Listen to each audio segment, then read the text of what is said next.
Allô la Terre, voilà, là le micro fonctionne. Donc je fais un enregistrement pour ceux qui ne sont pas là, en supposant évidemment qu'ils vont venir. Alors, les lois de Newton, ce sont les lois fondamentales.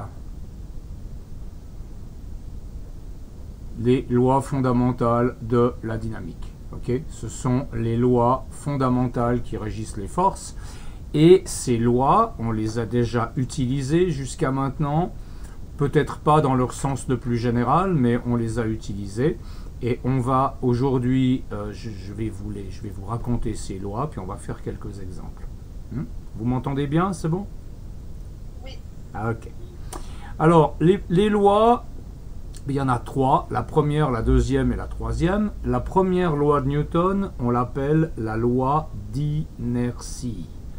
Ok, alors d'abord, il s'agirait de savoir ce que c'est que l'inertie. Vous savez ce que c'est l'inertie en français?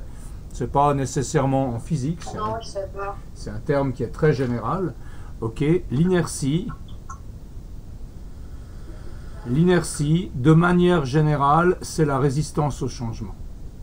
D'accord. Résistance au changement.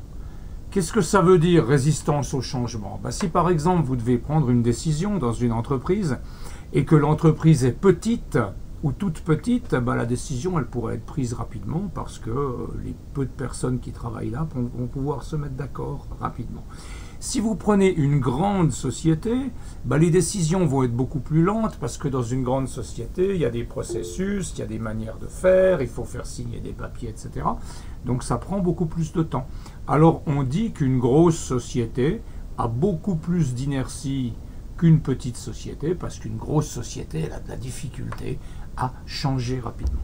Okay? L'inertie, c'est vraiment la résistance au changement. Et puis en physique, résistance au changement, de quoi?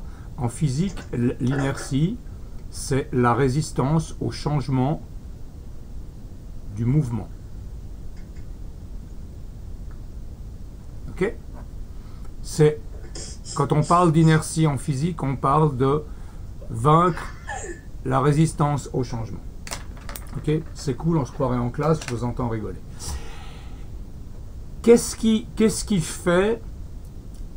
pourrait faire qu'un système résiste au changement? Je vais vous donner un exemple, deux exemples. Okay?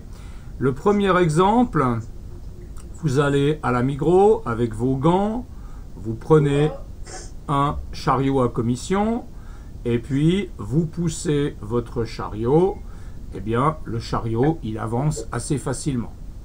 D'accord? Maintenant vous allez à la gare Cornavin. Franchement, s'il serait mort, ça m'aurait fait Bon, il y a quelqu'un qui suit pas de cours. Je sais pas ce que c'est que ça, un chariot qui va. Ah. Vous causez de quoi là? Oui. Parce que l'autre a dit aussi, si humain, ça peut pas. Du retour de Pedro, parce que ça fait longtemps qu'on l'avait pas vu. On savait pas. Qui c'est qui meurt? Ah non, mais Pedro, ça faisait longtemps qu'il n'était pas là. Ah, ok. Bon, alors, supposons maintenant que vous allez à la gare Cornavin et puis que vous essayez de pousser avec la même force un wagon de marchandises. À votre avis, lequel des deux va accélérer le plus vite?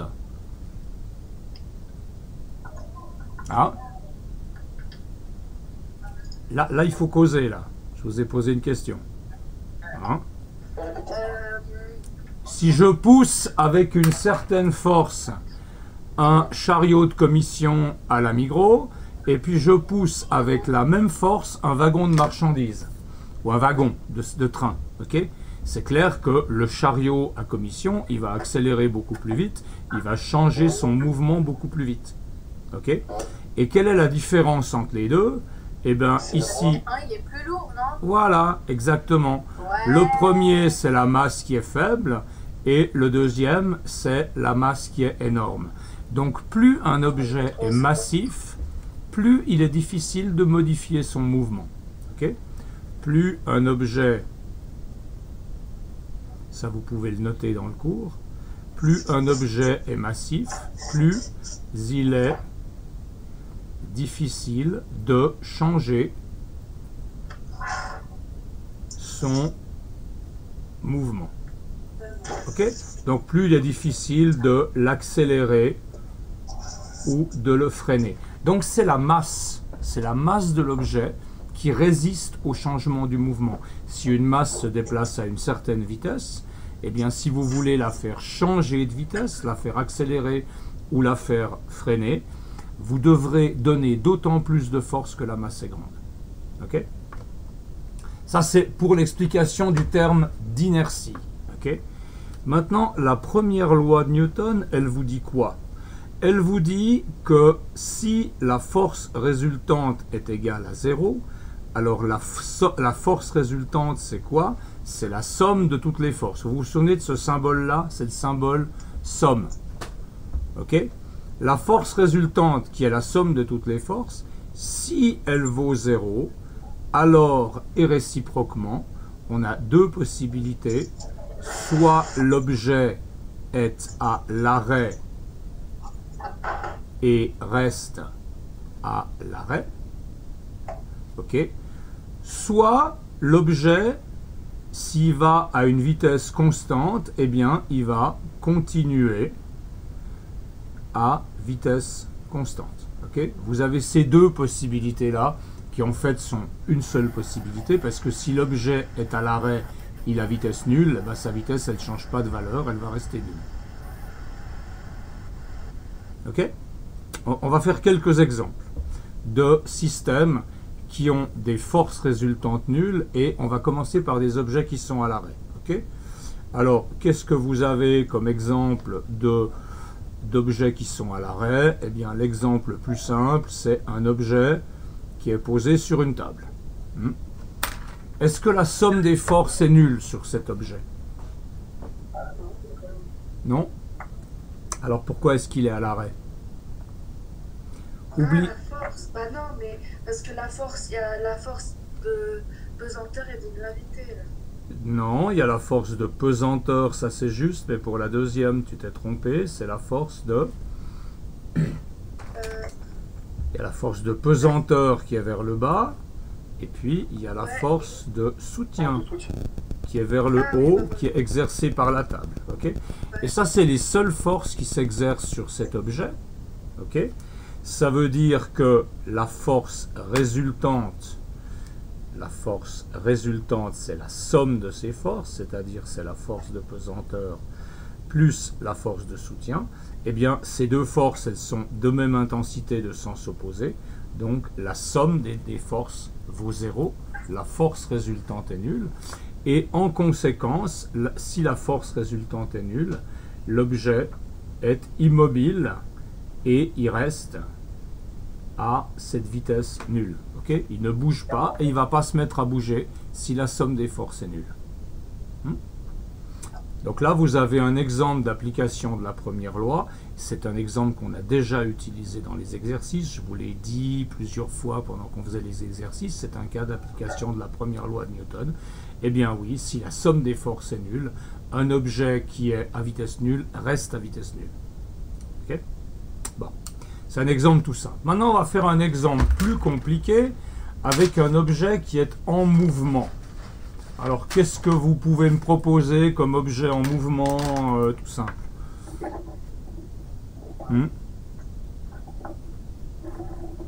Qu'est-ce que vous pouvez...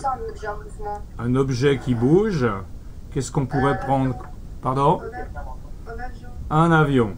Ok, mais moi j'ai déjà dessiné une route. Bon, ça fait rien, je peux faire un avion.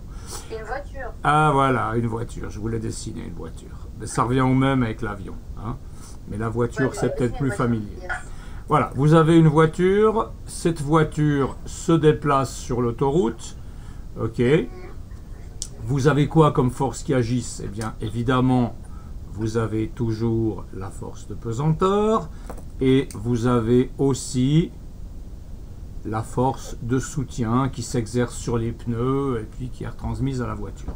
Et ces deux forces-là, elles se compensent. Mais qu'est-ce qu'on a comme autre force dans le cas d'une voiture qui roule sur l'autoroute? Il n'y a pas que ces forces-là. Une voiture, elle ne roule pas sans moteur. Donc, qu'est-ce que vous avez comme autre force? La force motrice. La force motrice, ok, exactement. La force motrice qui est dirigée vers l'avant, qui fait avancer la voiture. mais on veut que la somme des forces soit nulle.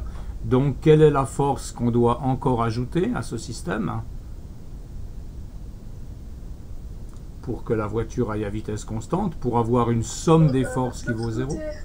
Voilà. Donc, on va prendre une force ici qui est dirigée vers l'arrière, qui est la force de frottement. D'accord? Et quand une voiture roule à vitesse constante sur l'autoroute, on a un équilibre entre ces quatre forces. La somme de ces quatre forces, elle vaut 0. D'ailleurs, vous voyez comme j'ai dessiné les vecteurs. La force résultante, si la voiture est à vitesse constante, c'est donc la force de pesanteur plus la force de soutien, plus la force motrice, plus la force de frottement. Si tout ça est égal à 0, alors la vitesse de la voiture est constante. Ok? Ça veut dire que si vous n'avez pas une force résultante non nulle, eh bien, vous ne pouvez pas faire accélérer la voiture. Okay? Autrement dit, sur l'autoroute, quand vous roulez en voiture à vitesse constante, votre moteur, il sert uniquement à compenser les forces de frottement. Si vous coupez le moteur, la voiture, elle s'arrête à cause des forces de frottement. Si vous voulez éviter que la voiture s'arrête, vous devez simplement compenser les forces de frottement. D'accord? Donc ça, c'est un autre exemple d'application de la première loi de Newton. Ok? Et puis je vais vous donner un troisième exemple. En fait, j'aurais dû peut-être le donner en premier. L'exemple 3, c'est l'exemple où il n'y a aucune force qui s'exerce sur un objet. S'il n'y a aucune force qui s'exerce, la force résultante, ce sera bien sûr 0. Ok? Alors, mettez-vous dans l'espace, quelque part très loin du système solaire, très loin de toute masse, et puis vous imaginez dans l'espace un satellite qui se promène. Je dessine les satellites comme ça avec leurs panneaux solaires. Ok? Puis ce satellite, il va à une certaine vitesse initiale V0. S'il n'y a aucune force qui s'exerce sur le satellite, eh bien, il va continuer à se déplacer à la vitesse V0 dans la direction qu'il avait, et il ne va jamais s'arrêter. Ok?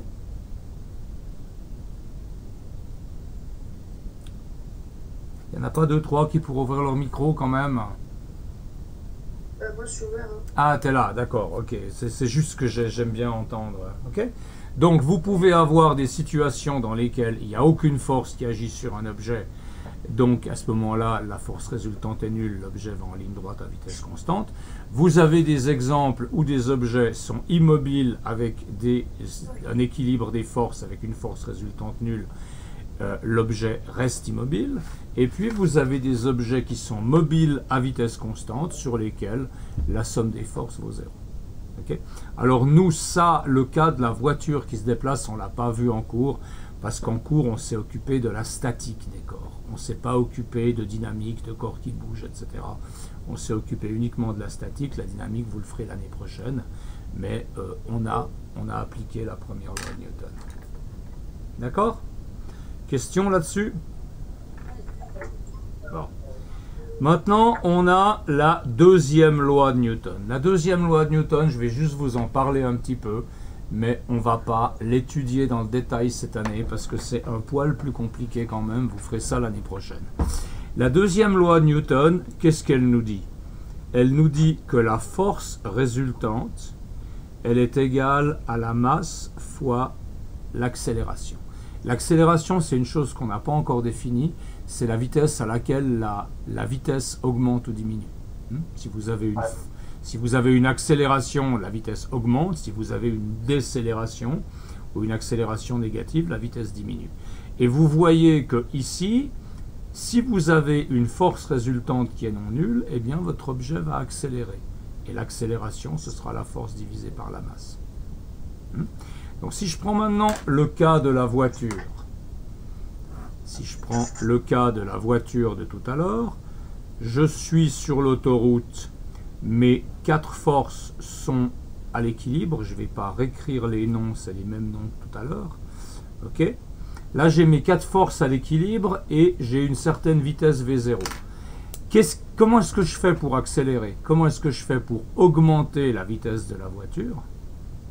Eh bien, il faut que j'augmente la force motrice vers l'avant. Si j'augmente la force motrice, ça veut dire que la force motrice moins la force de frottement, ça va vous donner une force résultante qui est non nulle. Et cette force résultante non nulle, elle va agir sur la voiture et elle va la faire accélérer. C'est pour ça que quand vous êtes sur l'autoroute et que vous roulez à vitesse constante et que vous voulez aller plus vite, eh ben vous appuyez sur les gaz. Quand vous appuyez sur les gaz, ça fait tourner le moteur plus vite. Le moteur transmet plus de force aux roues et donc la voiture accélère. Pardon? Est-ce que vous m'entendez? Ah, ça marche le micro? Ouais. Ah, ok. Mais ça marche mieux quand tu parles pas en même temps que moi. Ah, bon, on a le fibre, Ah. ok, j'arrête. Ça marche? Ok. Donc la deuxième loi de Newton, on l'appelle aussi la loi fondamentale de la dynamique. C'est quelque chose d'extrêmement important, mais on ne va pas utiliser cette loi en première année. Je vous la cite simplement. Okay. Et puis, on a une troisième loi. Je vais commencer sur une autre page. Ok, vous avez la troisième loi de Newton qu'on appelle loi d'action-réaction. Alors celle-là, on l'a déjà utilisée aussi. On a déjà fait des dessins qui illustrent cette loi. On a fait des dessins, par exemple, de la Terre et de la Lune. Et puis, dans ce dessin, on aimerait noter la force gravitationnelle qui s'exerce entre la Terre et la Lune. Vous vous souvenez de la formule de la force de gravitation? C'est grand G fois la masse Terre fois la masse de la Lune divisé par la distance au carré. D'accord? Et ici, j'ai le produit de la masse de la Terre fois la masse de la Lune. Donc, que je calcule cette force pour la Terre ou que je la calcule pour la Lune, ça va revenir au même, parce que masse Terre fois masse Lune ou masse Lune fois masse Terre, c'est exactement la même chose. Et donc, vous allez avoir des forces d'attraction qui vont s'exercer dans des directions, dans des sens opposés, mais avec la même intensité. Ça, c'est la force de la Lune qui agit sur la Terre. Ça, c'est la force de la Terre qui agit sur la Lune. Et la relation entre ces forces, c'est FLT égale moins FTL, c'est-à-dire la force de la Lune sur la Terre est opposée à la force de la Terre sur la Lune. Donc ces deux forces ont même intensité, mais des sens différents. C'est ça que vous dit la troisième loi. Ok? D'accord?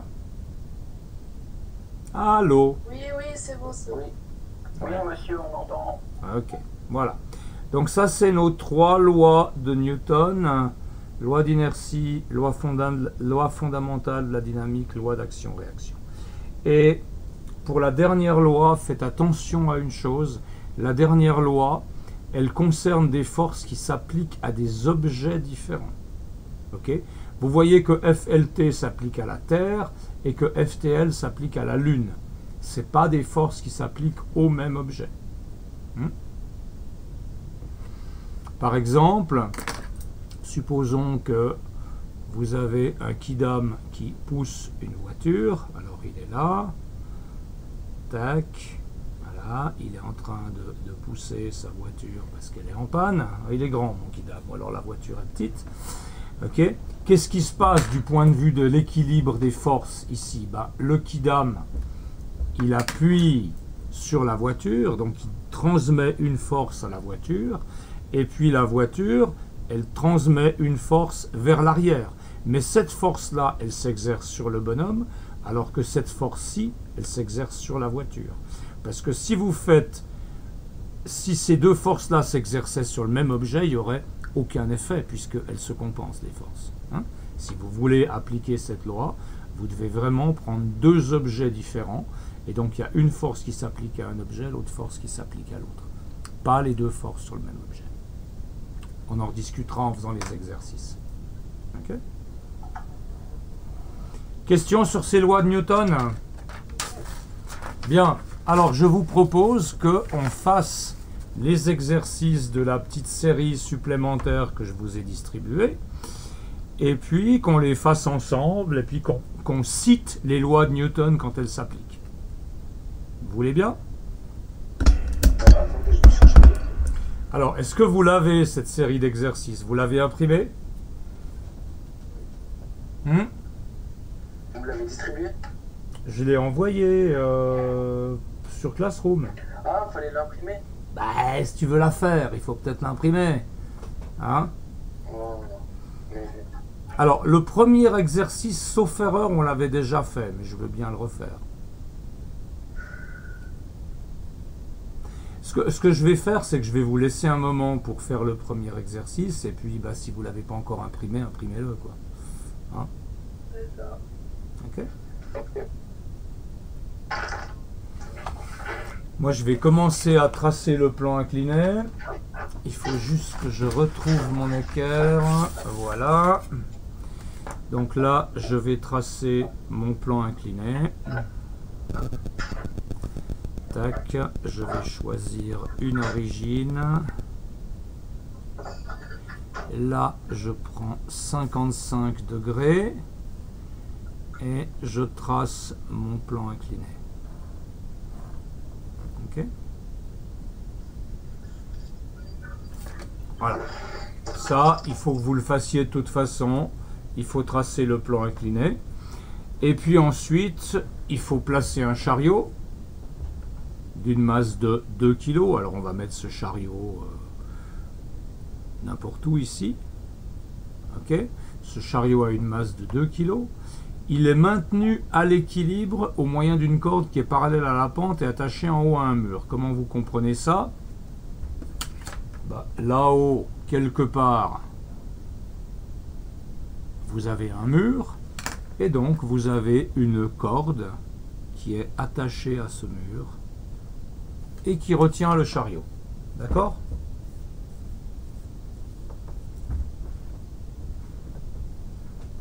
Et puis, on vous dit que ce chariot, il est maintenu à l'équilibre. Ça veut dire quoi, en clair, qu'il est maintenu à l'équilibre? Ça veut dire qu'il bouge ou qu'il bouge pas? Qui bouge pas, monsieur. Qui bouge pas, ok? Donc, le chariot, il est immobile. Ok? Maintenant, pour un objet immobile, la première loi de Newton, elle nous dit quoi? On reprend. Je sais pas. Bah, la première loi de Newton, elle nous dit que si un objet est immobile ou si un objet est à vitesse constante, Elle est zéro, non? voilà. La première loi de Newton nous dit que la somme des forces doit être nulle. Ok? Et ça, c'est un réflexe que vous devez avoir absolument. Quand vous voyez dans un problème qu'un objet est immobile ou à l'équilibre, ça veut dire la même chose, eh bien vous devez avoir le réflexe de penser que à cause de la première loi de Newton, ça veut dire que la force résultante est nulle. Ah, on l'a utilisé dans les exercices précédents, sans forcément citer la première loi de Newton, mais c'est ça. Alors, si la force résultante est nulle, vous connaissez un certain nombre de forces, mais pas toutes, eh bien, ça va vous permettre de déterminer toutes les forces qui s'exercent. Il y a une force que vous connaissez, c'est laquelle? Allô, allô? Oui. Il y a une force que vous connaissez. Quelle est la force que vous connaissez sur un chariot? C'est du chariot, ouais. De 5 Newton. La force, comment est-ce qu'elle s'appelle cette force? C'est. Ah oui, c'est. Je me souviens plus. Mais je vois de quoi vous parlez. La force de pesanteur. Ah, pesanteur, voilà. Il faut essayer de ne pas oublier la force de pesanteur quand même. La force de pesanteur, excusez-moi, je vais enlever la petite flèche parce que je veux juste calculer son intensité. Elle se calcule comment, la force de pesanteur? Tu fais quoi, Wassim? Arrête pas de bouger, frère. La force de pesanteur, c'est M fois G. Ok? On va calculer genre 25 fois cette force de pesanteur. La masse, c'est 2 kg. G, je l'approxime à 10. ça nous fait une force de 20 newtons pour la force de pesanteur. Et maintenant, je représente cette force. Alors dites-moi comment je dois la représenter. J'ai l'échelle ici. Qu'est-ce que ça fait? 1 cm, c'est 1 newton. 1 cm, c'est 5 newtons. Ah non, ok. 5, ok? Donc 20 divisé par 5, ça fait 4 cm. Thanks. 4 cm. D'accord? Donc, je trace un point au centre de mon mobile pour que ce soit le point d'application de toutes les forces. Et puis, je trace un vecteur de 4 cm vers le bas. D'accord? Ça, c'est la force de pesanteur. Bon, jusque-là, en principe, ça devrait aller. Après, je sais que la force résultante doit être nulle par la première loi de Newton. Et si je veux que la force résultante soit nulle, eh bien, il faut qu'il y ait une autre force, telle que quand je l'ajoute à Fp, ça fait 0. Alors, c'est quoi l'autre force, telle que quand je fais la somme avec Fp, ça donne 0? Qu'est-ce que je pourrais mettre là, comme force? Force de soutien. La force de soutien, on y verra, on y viendra. Je ne sais pas encore combien elle vaut, la force de soutien. Ok? Mais ici, si j'ajoute une force moins Fp, on est d'accord que Fp plus moins Fp, ça fait 0. Oui. Voilà. Donc pour vérifier la première loi de Newton, je sais que je dois avoir une force moins Fp dans ce système. Je ne sais pas encore à quoi elle est due ou comment elle se décompose, mais je sais que je dois avoir une force moins Fp qui est dirigée donc vers le haut, puisque c'est moins Fp qui est vers le bas. Ok? Et cette force, elle doit exister dans le système. Bon. C'est bon? Oui. Alors maintenant, cette force moins Fp qui est dirigée vers le haut, bah, elle ne peut pas venir d'en haut parce qu'il n'y a personne au-dessus qui tire verticalement. Okay? Du coup, c'est la vitesse du chariot. C'est pas la vitesse, du coup c'est la ficelle qui retient le chariot et la force de pesanteur. Donc cette force-là, moins Fp qu'on doit avoir vers le haut, on va maintenant voir d'où elle vient, cette force, en la décomposant dans les deux directions où il se passe quelque chose. Et les deux directions où il se passe quelque chose, c'est la direction du plan incliné et puis la direction qui est perpendiculaire au plan incliné. D'accord? Parce que la direction du plan incliné, c'est là que se passent les mouvements, etc. Et puis la direction perpendiculaire, c'est là qu'on aura la force de soutien. Tu voulais dire quelque chose, Zachary? Allô? Oui. Dis-moi. Je sais pas, c'est quoi la réponse? Ah, bah maintenant, on va décomposer cette force selon les deux directions qu'on a déterminées.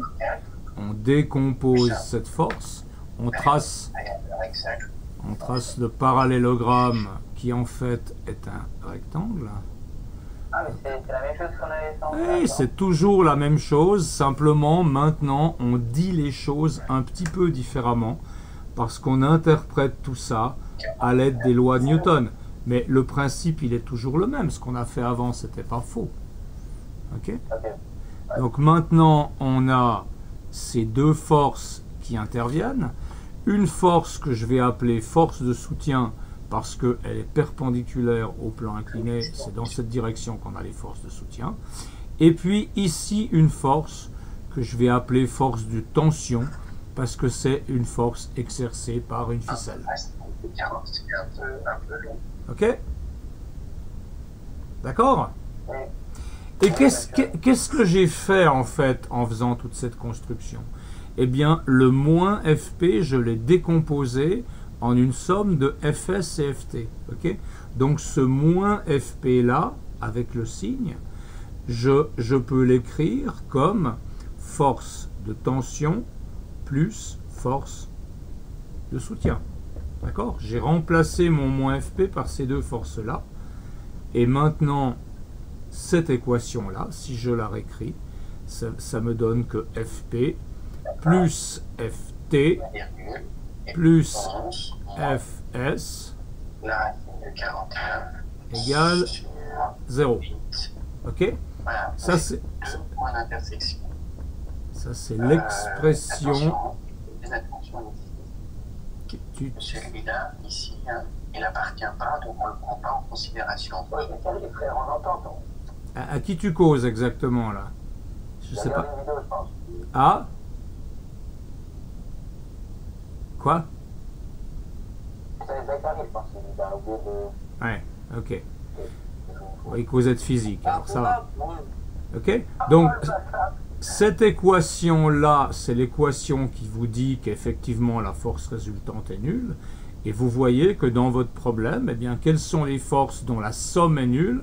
C'est la force de pesanteur, la force de soutien et la force de tension. Il ne faut pas compter là-dedans moins SP parce que moins SP, on l'a décomposé. Moins SP, il est maintenant, il est contenu dans FT et FS. D'accord? Mais vous voyez comment la première loi de Newton nous a permis de dire, ok, si à FP, alors il faut avoir moins FP, et puis moins FP, on le décompose, et ça me donne FS et FT. Donc à partir de la force de pesanteur et de l'angle du plan, j'ai pu déterminer les deux autres forces. Et maintenant, il faut encore qu'on finisse l'exercice, la question B. Donc là, on a fait la question A. Et la question B, en négligeant tout frottement, déterminer la force de traction de la corde sur le chariot. Alors, comment est-ce qu'on pourrait faire ça? Mais monsieur, Ouais. entre la flèche verte là, est-ce qu'elle est... attendez, je sais pas comment exprimer. Est-ce qu'il y a une mesure précise pour la flèche verte? Voilà, c'est ça. Elle doit être exactement de la même longueur que la flèche rouge. Puisque la flèche rouge, c'est... Ah, Elle a une mesure particulière, la flèche rouge? Avec la flèche verte. 4 cm. Parce que c'est 20 newtons à 5 newtons par centimètre. Donc cette force-là, elle fait 4 cm de long. Et la force moins FP, elle fait 4 cm de long aussi. Ok, d'accord.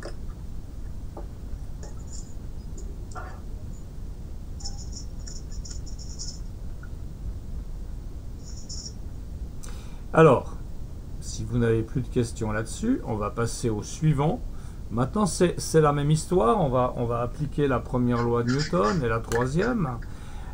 Il faut juste refaire le dessin parce que là, l'angle, enfin ça m'est égal. On peut, non, écoutez, ce qu'on va faire, si vous êtes d'accord, c'est que on va utiliser ce dessin. Simplement, sur ce dessin, l'angle, il est de 45 degrés. Soit on change la donnée de l'énoncé, soit on fait le dessin en bas. C'est comme vous voulez. On fait le dessin. Allez. Ok. Donc on va faire un dessin parce que là c'est pas 55 degrés. Donc on va redessiner notre plan là en bas et on va refaire un plan à 55 degrés comme on avait fait dans l'exercice précédent. Ok. Et puis je vais vous lancer et après je vais vous laisser faire. Donc sur ce plan, ben, qu'est-ce qu'on a? On a une masse. On a une masse, un chariot qui pèse M1 qui pèse 2 kg. Ça c'est M1. Et puis ce chariot, il est relié par une ficelle à une poulie. Et puis la ficelle, elle retombe ici derrière. Ok. Et là, il y a une masse M2. Et on aimerait savoir de combien est cette masse pour que le système soit à l'équilibre. Donc on a un chariot, un contrepoids. Au pifomètre, vous pensez qu'elle vaut combien cette masse? Vous avez une idée? Pardon?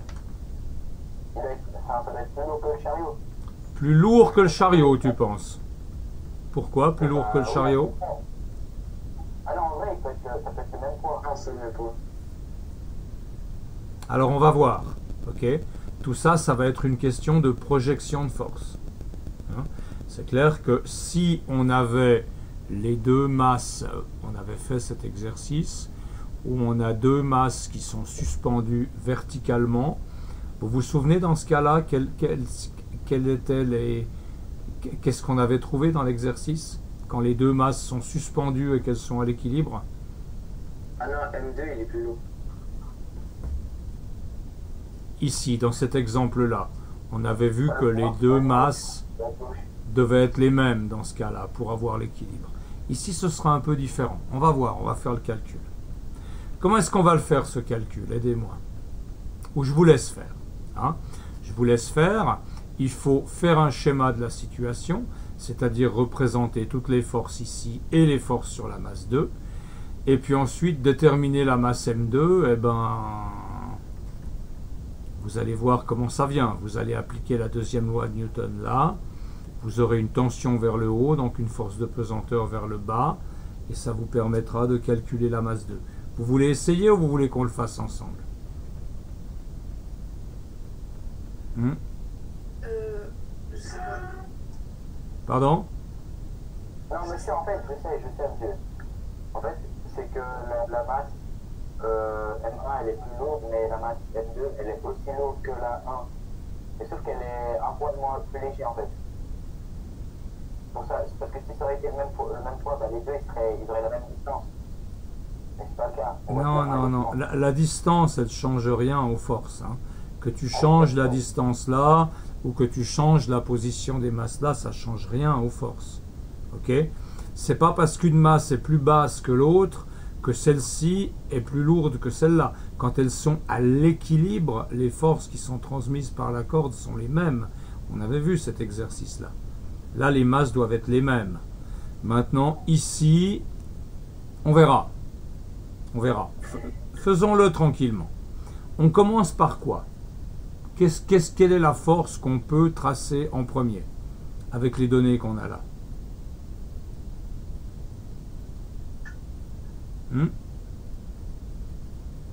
Les autres, vous pouvez ouvrir vos micros aussi si vous voulez participer. Hein. On va faire la M2, la M2. Quoi la M2? Tu connais, On pourrait faire la masse 2. tu connais pas M2. Tu sais pas combien elle vaut. Qu'est-ce que tu veux faire? Alors, ok, bah, on fait la première. Voilà. Donc on va calculer la force de pesanteur de la masse 1. Ok? Et la force de pesanteur de la masse 1, ça va être M1 fois G, comme d'habitude. M1, c'est 2 kg. G, je l'approxime à 10. Et je mets environ, puisque j'ai approximé. Ça fait 20 newtons. Ok? Ça n'a pas changé. Très bien. Alors maintenant, 20 newtons avec cette échelle-là, c'est comme tout à l'heure, ça va faire une flèche de 4 cm de long. D'accord? Alors je trace une flèche de 4 cm de long. Ouais, ça rentre. Donc je mets un point là au milieu et je trace ma flèche vers le bas de 4 cm de long. Ça, c'est la force de pesanteur 1. La force de pesanteur de la masse 1. Ok?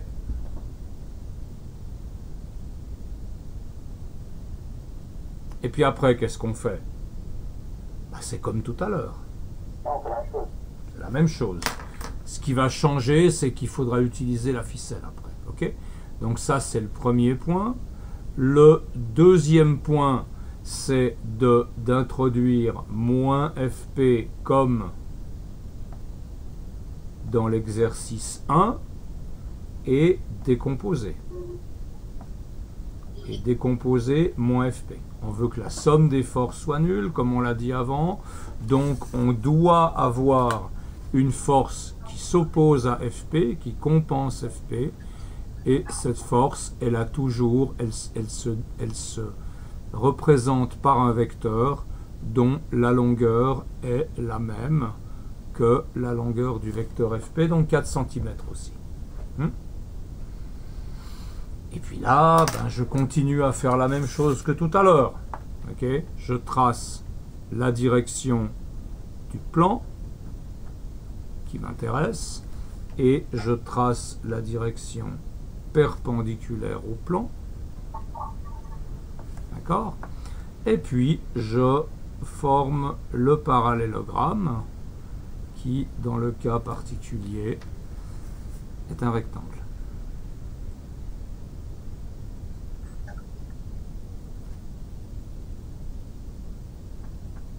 Voilà. Et donc je trouve deux forces en décomposant mon FP. Je trouve une force qui est ici et une force qui est là.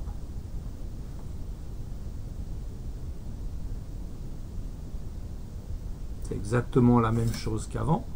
Ok, et cette force-là, je vais l'appeler force de tension. C'est la tension dans la corde qui empêche le chariot de tomber. Et cette force-là, c'est la force de soutien. Donc jusque-là, on a fait exactement la même chose que ce qu'on avait fait avant. Ok, il n'y a pas de différence. Maintenant, jusque-là, ça va? C'est bon? Vous avez compris? Maintenant, comment on va faire pour déterminer la masse 2? Qu'est-ce que vous pensez? La corde, elle exerce cette force de tension. Et dans les cordes, la force de tension, c'est toujours la même partout dans la corde, parce que le travail d'une corde, c'est de transmettre une force d'un bout jusqu'à l'autre, mais une corde, elle ne modifie pas l'intensité de la force. Une corde, elle transmet la force avec la même intensité, et puis s'il y a une poulie, la direction de la force peut changer, mais pas l'intensité. D'accord? Donc cette force qui est là, elle va s'exercer ici aussi. La corde qui retient le chariot là, elle va aussi retenir la masse M2. Vous comprenez? Alors comment est-ce que je dois faire maintenant pour reporter la force ici de tension sur M2? Techniquement, vous faites ça comment? Je sais pas. Bah, les filles. Tu as une force là qui fait une certaine longueur. Tu as un vecteur. Ok? Ce vecteur là, il fait 3,2 cm de long. Donc je vais prendre ce vecteur là et je vais le reproduire ici au niveau d'M2. Parce que la corde, c'est la tension de la corde, et la tension de la corde, elle va se transmettre d'un bout à l'autre de la corde. Donc là, j'ai un vecteur qui fait une longueur de 3,2. Le fait que le vecteur s'arrête au niveau de la poulie, c'est un hasard total. Okay? Ça n'a aucune espèce de signification physique. Et là, on a donc cette force de tension que j'ai copiée d'ici. J'ai pris la même longueur, j'ai mesuré sa longueur, j'ai mesuré ici la même longueur et j'ai dessiné ma force. Okay? Donc là maintenant, on a réussi avec la corde à aller voir du côté de M2 qu'est-ce qui se passe. Et maintenant, qu'est-ce qu'on fait sur M2? Ça, c'est nouveau dans cet exercice-là. Qu'est-ce qu'on fait sur M2? Si on veut déterminer la masse M2.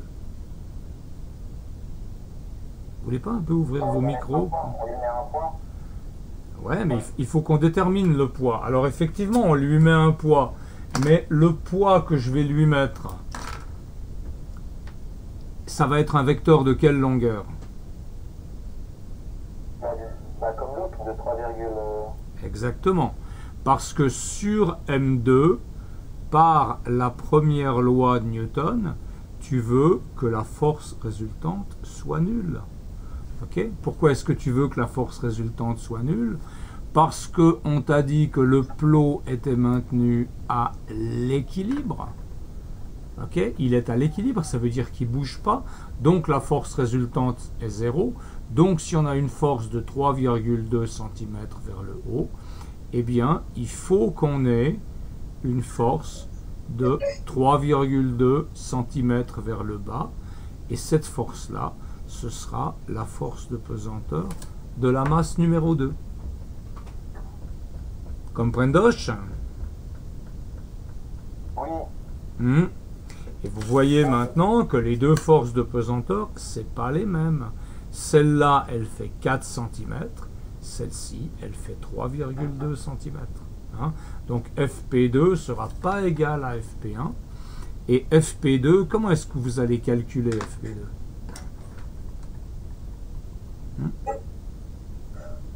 Vous pensez que FP2, ce sera égal à quoi?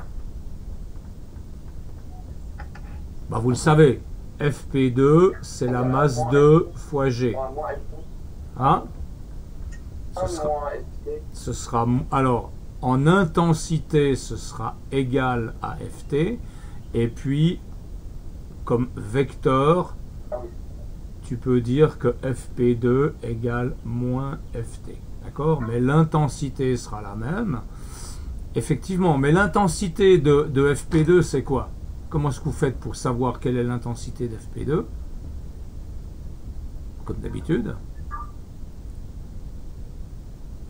Allô, allô? Comme d'habitude, Fp2, vous pouvez la mesurer. Ok? Vous pouvez la mesurer. On a dit qu'elle faisait 3,2 cm. Et puis 3,2 cm fois 5 newtons par centimètre. Vous faites 3,2 fois 5. Hein. J'ai pas envie... Non, mais ça fait 160. Ça fait 16. Ok? 3,2 fois 5, ça fait 16 newtons. Donc, Fp2 ici, elle vaut 16 newtons. Maintenant, comment vous calculez la masse M2? Eh bien, vous savez que Fp2, c'est 16 newtons, mais vous savez que c'est égal à M2 fois G que j'ai arrondi à 10. Et donc, M2, c'est 16 sur 10, c'est-à-dire 1,6 kg. La masse 2, je la trouve en divisant la force de pesanteur de la masse 2 par 10. Okay? Et vous voyez maintenant que pour une masse de 2 kg ici, il vous faut une masse suspendue verticalement de 1,6 kg. Parce que quand la masse est suspendue verticalement, on a toute la force de pesanteur de la masse. Tandis que quand elle est sur un plan incliné, il y a une partie de la force de pesanteur qui se transmet à la corde, mais il y a une partie de la force de pesanteur qui va aussi aller dans la force de soutien.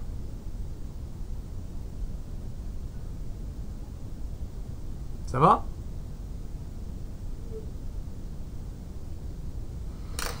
Et puis les autres, ils font quoi là? J'entends personne, ça me stresse. Oui, toi, je sais, mais toi, il y en a que deux que j'entends. Les autres, ils sont toujours là? Ouais, ils sont toujours là. Vous, c'est bon, vous suivez, Sarah?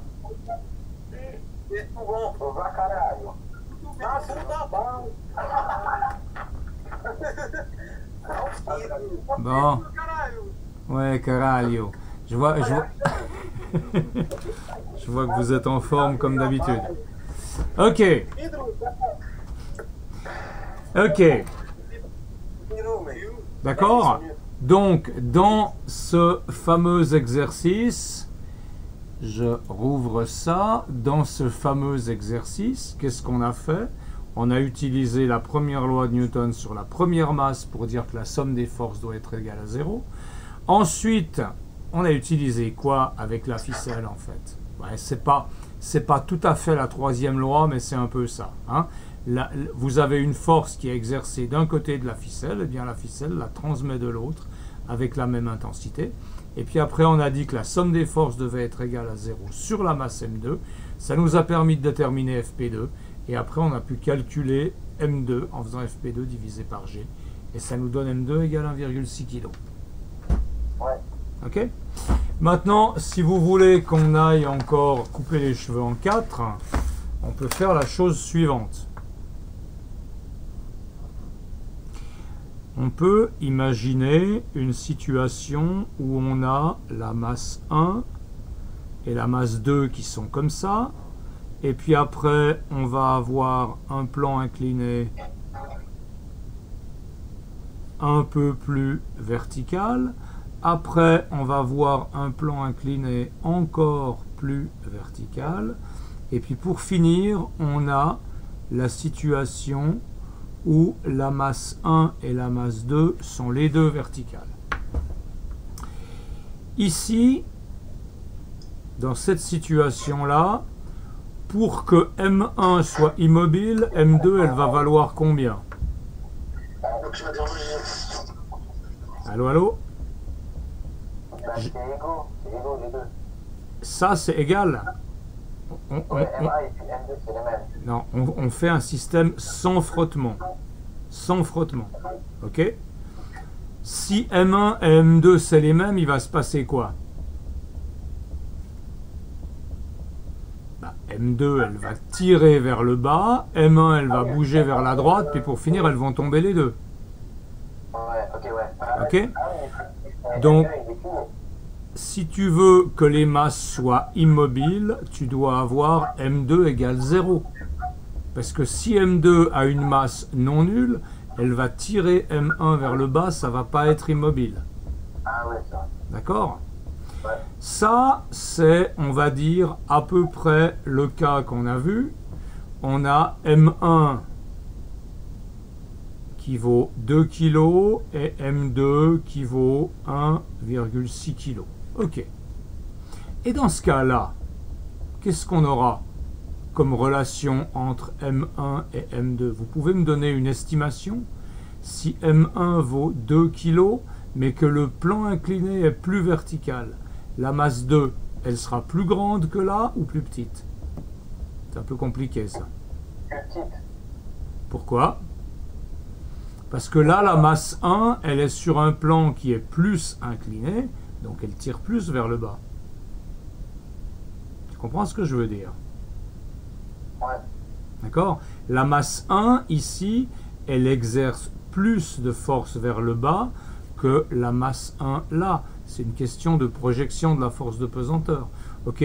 Donc ici, la masse 2, elle fera peut-être 1,8 kg. Je dis ça au bol. Ok? Et puis dans ce cas-là, si la masse 1 est de 2 kg, la masse 2, immobile, hein? Immobile, la masse 2, elle vaut combien?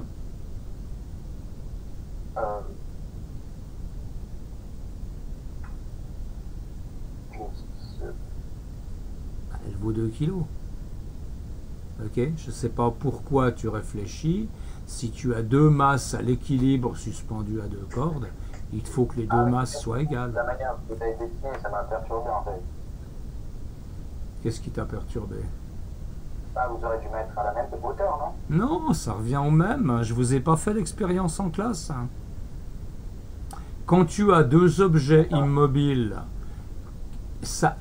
la masse des objets, elle ne dépend pas de leur hauteur. S'ils sont immobiles, hein, tu as chaque fois la même force de pesanteur, ok, et tu as la même tension vers le haut, la longueur de la corde ici a aucune influence. Parce que là, d'accord, on avait fait cet exercice-là. Ce que je voulais vous montrer, c'est qu'en fonction de l'angle du plan incliné, si le plan incliné est incliné à 0, la masse 2, elle vaut 0. S'il est un peu incliné, la masse 2, elle est plus petite. Okay. S'il est plus incliné, la masse 2, elle augmente. Et quand les deux masses sont suspendues, eh bien, elles doivent avoir les mêmes valeurs. Okay. C'est utile pour ces plans inclinés de faire des dessins comme ça pour mieux comprendre. Ok? Autre question?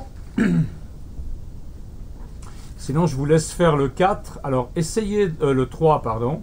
Essayez de faire le 3. Je vous laisse un petit moment. Essayez de le faire. On a déjà fait un exercice du genre, mais il n'y avait pas le même nombre de ficelles. Essayez de dessiner toutes les forces. La première force que vous allez dessiner, évidemment, c'est la force de pesanteur de ce bloc-là. Alors, ici, on ne vous donne pas la masse, on vous donne le poids déjà. C'est des newtons, donc c'est un poids. Donc ça, c'est la valeur de la force de pesanteur de cet objet. Et puis, vous allez choisir une échelle. Qu'est-ce que vous choisiriez comme échelle pour représenter 400 newtons avec un vecteur pas trop long, pas trop court? 1 cm c'est égal à 100 newtons. À 100 newtons. Ok. 100 newtons correspond à 1 cm. Donc là, je peux représenter ma force comme un vecteur de 4 cm de long. Le fait qu'il s'arrête au niveau du texte, c'est totalement une coïncidence. C'est un vecteur de 4 cm de long qui part depuis le centre de cet objet. Et maintenant, à vous d'appliquer la deuxième loi de Newton, la première loi de Newton à chacun de ces objets, en disant ok, l'objet est immobile, donc la force résultante doit être nulle, et vous pouvez appliquer cette première loi de Newton aux différents niveaux en remontant. Je vous laisse faire, vous essayez de le faire. Allô, allô? Oui. Ok. Merci. Allez-y alors, essayez de le faire, et puis de me dire quelle est la force que doit exercer la main. Ce machin-là qu'on ne voit pas très bien, c'est une main qui tire sur la corde. D'accord? Essayez de le faire.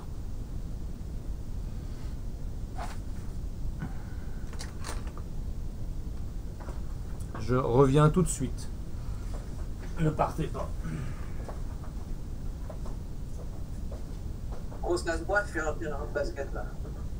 Ouais, ça se voit avec paiement. Hein. Ça se voit, hein. Oh, je vais en panier avant qu'il revienne. Ah, même. Ah, Ah, ça se voit. je parie que pas bon. Tu veux jouer avec ça? Tu veux? Ok, mec. Fais quoi, frère? Mais drôle, mais la caméra, mec.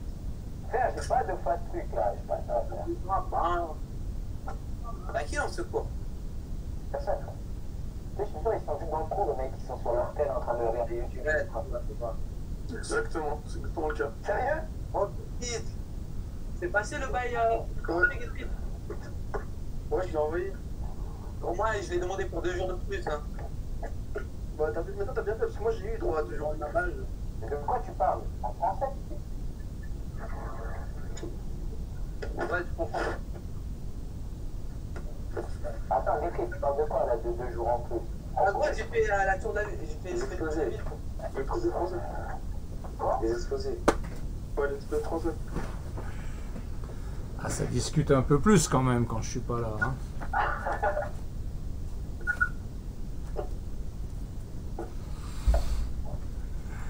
Ça se voit. Ah, ouais, ta voix, on la reconnaît. Je la connais bien, ta voix, Zachary. Oh non, moi j'ai tout fait, monsieur. C'est bien, c'est bien. Allez, fais l'exercice. Monsieur, juste une question. Oui, C'était comment le coronavirus? ça va. Pour moi, c'était pas un drame. C'est-à-dire que le premier soir, j'ai eu froid, j'ai eu de la fièvre, je toussais, c'était pas terrible. Ouais. J'ai eu de la fièvre jusqu'à 39 à peu près. Et le lendemain, bah, j'ai donné mes cours. C'était le lundi soir que j'ai eu ça il y a 2 semaines. Le mardi matin, j'ai donné mes cours, ça a été. J'étais pas en grande forme, mais ça allait. Et puis ensuite, ça a duré encore 1 semaine à peu près, où des fois je me sentais pas bien. Alors, bah, quand je me sentais pas bien, l'après-midi, je faisais une sieste, etc. Et puis c'était très bien. Parce que je voulais vraiment pas prendre de risques. Et puis après 1 semaine, je me suis de nouveau senti pas très bien. J'avais beaucoup de peine à me concentrer. J'étais fatigué. Je savais plus que le dimanche dernier, quand j'ai préparé mes cours, je comprenais plus ce que je faisais, quoi. C'était terrible. Ok. Et du coup, vous êtes encore positif ou vous avez passé? Bah, j'ai pas pu avoir de test parce que mes symptômes étaient pas suffisamment graves pour mériter un test. Ok. Parce qu'ils font des tests que aux gens qui ont des symptômes graves. Donc j'ai appelé mon médecin qui m'a dit oui, ça c'est totalement compatible avec le coronavirus que vous avez eu, mais j'ai pas eu de test. Ah, mais vous n'êtes pas sûr du coup? Ben pas totalement sûr, non. Mais je pense que c'était ça, parce que j'en ai parlé avec des amis aussi à qui la même chose est arrivée. C'est un truc qui commence brusquement, ça commence brusquement, et puis il y a des gens chez qui qui sont malades pendant 1 nuit, puis c'est fini, surtout les jeunes. Ok. Mais- monsieur, vous pensez que vous l'avez attrapé à l'école? Ah, j'en sais rien. À l'école ou dans les magasins en allant faire mes courses, je sais pas. C'était un jour où Il y a j'avais... beaucoup de preuves qui sont malades. C'est vrai, il y a beaucoup de... Je sais pas, je suis pas au courant de ce qui se passe chez mes Oui, collègues. Il y a beaucoup de preuves quand même qui sont malades. C'est vrai? Ouais.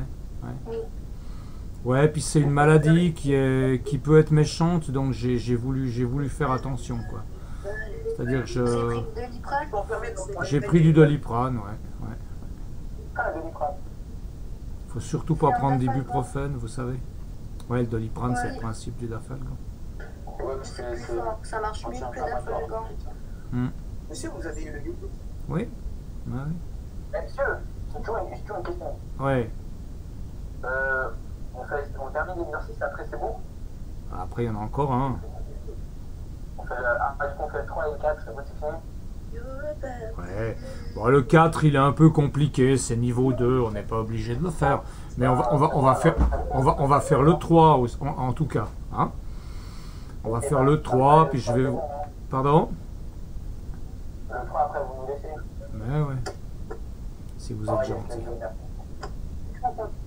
Alors, vous l'avez fait, ce 3? Oui, Oui, je l'ai. Tu l'as fait? oui. Est-ce que ta caméra pour me montrer, Zachary? Ouais, tu pourrais nous présenter ça? Ah, là, ça parle plus, hein. Il y a je me sens mal à l'aise. Ah, on s'habitue à tout. Moi, ce que je déteste, c'est quand je parle à une classe et que j'entends rien. Ça, c'est un truc, j'ai de la peine, quoi. Quand tout le monde coupe le micro... Monsieur, juste encore une question. Oui, dis-moi. Est-ce que vous pensez qu'on va reprendre l'école le 20 avril? Je pense pas, non. non, c'est impossible. Mais j'en sais rien, parce que...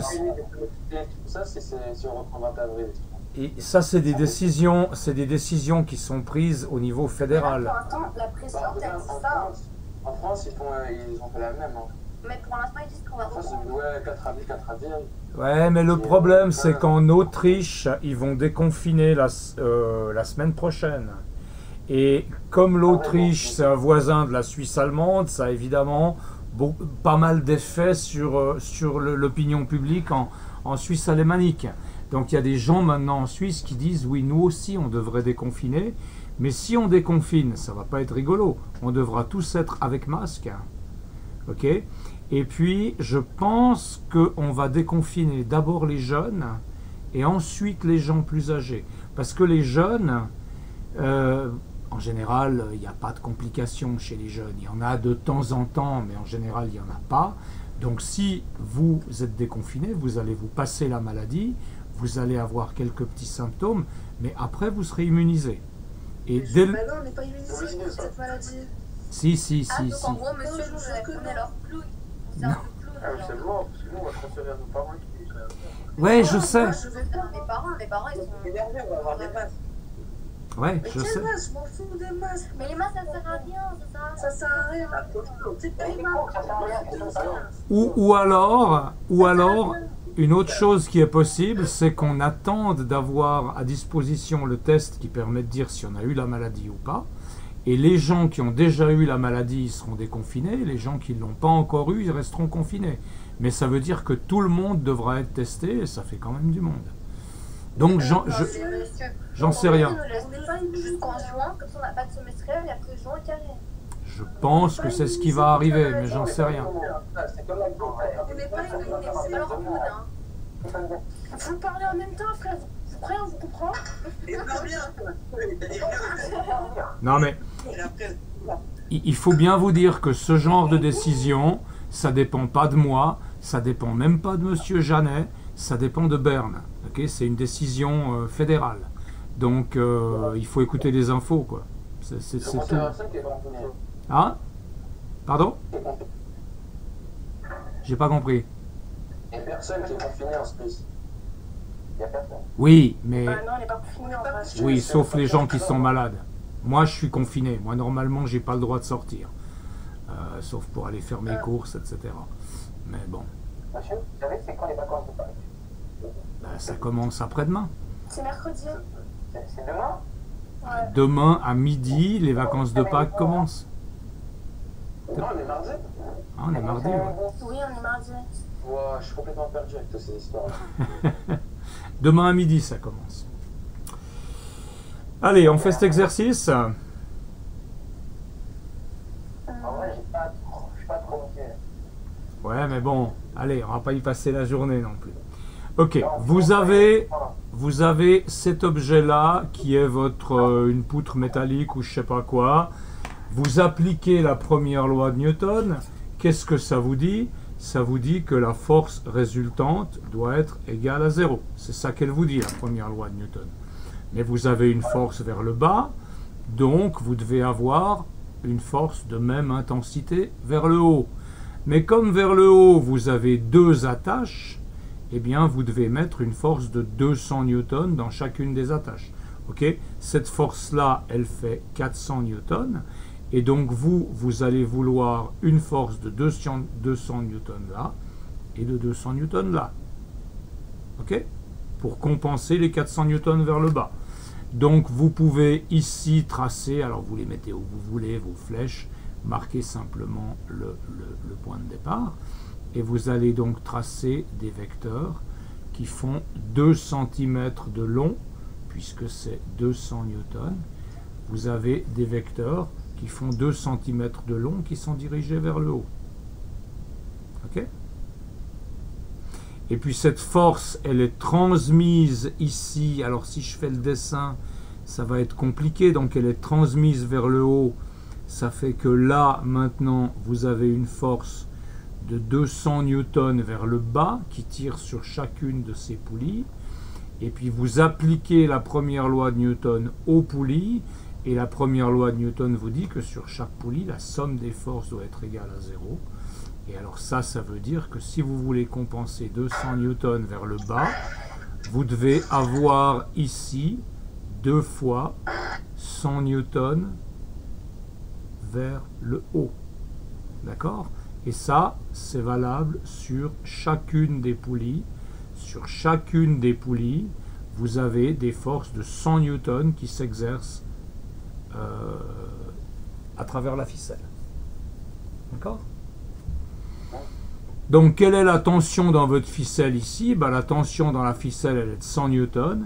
Et au niveau de la main, vous avez aussi besoin de 100 newtons pour soulever cette masse qui a un poids de 400 newtons. Hein? Donc là, la vérification que vous pouvez faire, c'est prendre 400 newtons et vous divisez par le nombre de ficelles, 1, 2, 3, 4, ça vous donne la force de 100 newtons que vous avez dans chacune des ficelles. Parce que ce système-là, il est avec des poulies, donc ça vous fait peur. Mais si maintenant vous le redessinez sans les poulies, parce que le système il bouge pas, il est à l'arrêt, donc si on colle toutes les poulies, ça va rien changer.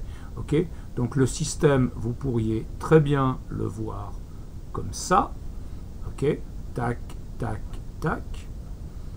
Là, vous avez votre barre de 400 newtons.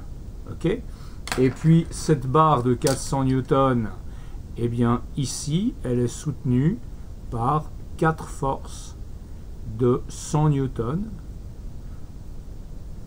Ok, et la somme de 4 forces de 100 newtons, ça fait 400 newtons. Hein? Donc le poids de la barre, il est compensé par une force vers le haut, qui est le poids de la barre divisé par le nombre de ficelles. Alors ce genre de système, ça s'appelle un palan. Vous connaissez ça? Vous savez ce que c'est un palan? Non, je ne sais pas. Est-ce que vous, si je ferme ça, est-ce que vous voyez mon écran? Oui. Vous voyez l'avion? Ouais, on voit l'avion. Ok. Alors maintenant, je vais aller sur Internet et je vais chercher palan et je vais vous montrer des photos de ça. Voilà. Ça, c'est des exemples de palan. Celui-là, vous voyez? Ça, c'est sur un bateau. Apparemment, ça, c'est le palan de la grand voile. Sur un bateau, à voile, quand vous avez beaucoup de vent, les forces sont importantes. Donc, il est il est nécessaire de diminuer ses forces pour arriver à manœuvrer le bateau. Et là, qu'est-ce que vous avez? Eh bien, la force qui s'exerce ici depuis la grand voile, elle est maintenant divisée par 1, 2, 3, 4 et 5 ficelles. Je ne suis pas certain que je vois correctement. Je pense qu'il y a 5 ficelles dans ce palan. Et donc là, si vous avez une force de 1000 newtons qui s'exerce, dans la corde, vous allez exercer une force de combien? 200. 200. 1000 divisé par 5 exactement. Hein. Et puis, on peut prendre d'autres photos. Par exemple, là, vous avez une photo. C'est pas une photo, c'est un dessin. Ok, vous voyez que là, vous avez une force de 100 newtons. Ici, vous avez 1, 2, 3 et 4 ficelles. Et donc, chaque ficelle supporte 25 newtons. Et donc, vous tirez uniquement 25 newtons pour soulever une force de 100 newtons. Mais bon, le problème, c'est que comme partout ailleurs, en physique, on rase pas gratis. Okay, donc là, on gagne quelque chose, on tire moins fort. Mais pour gagner quelque chose, souvent, il faut perdre quelque chose. Qu'est-ce qu'on perd, à votre avis? La puissance du poids, là? Non, non. On tire moins fort, mais qu'est-ce qu'on doit faire? Supposez que vous voulez soulever cette masse-là de 1 mètre. Vous allez devoir tirer de combien de mètres sur la ficelle ici? 2 cm. Mais non. Si tu veux remonter cette masse-là de 1 mètre, étant donné que la ficelle fait des allers-retours 4 fois, tu vas devoir raccourcir la grande ficelle de 4 mètres. Okay, tu vas tirer moins fort, mais tu vas tirer sur une plus grande distance. Ce qui fait que pour finir, ce qu'on appelle le travail elle-même. Et ce genre de truc, c'est utilisé par exemple dans les garages. Si vous allez dans un garage, quand ils veulent soulever des grosses pièces, par exemple s'ils veulent sortir le moteur d'une voiture pour le réparer, eh bien c'est avec un système comme ça. Ça vous permet de soulever 1000 kg, mais comme vous avez 1, 2, 3, 4, 5 chaînes, ça vous divise le poids par 5. Et donc vous tirez 5 fois moins fort, mais 5 fois plus longtemps. D'accord? Ouais. Voilà, et puis après vous avez des palans électriques, etc. etc. Ok? Ouais. Bon. Alors écoutez, pour la rentrée, je vous donne pas de devoirs parce que c'est les vacances, et puis voilà. Merci. Et de rien, et de toute façon, à la rentrée, on va commencer un nouveau chapitre qui est l'électro, qui est la pression et les fluides. Par contre, s'il vous plaît, si vous ne l'avez pas encore fait, d'ici la fin des vacances, envoyez-moi vos rapports. Et puis, si vous voulez m'envoyer un corrigé un peu bien fait de ces exercices qu'on a fait aujourd'hui, bah, je vous mettrai un petit bonus. Ok? C'est pas obligatoire, mais si vous voulez le rendre, rendez-le. D'accord? Ok, bon après-midi, soyez sages. Au revoir. Au revoir.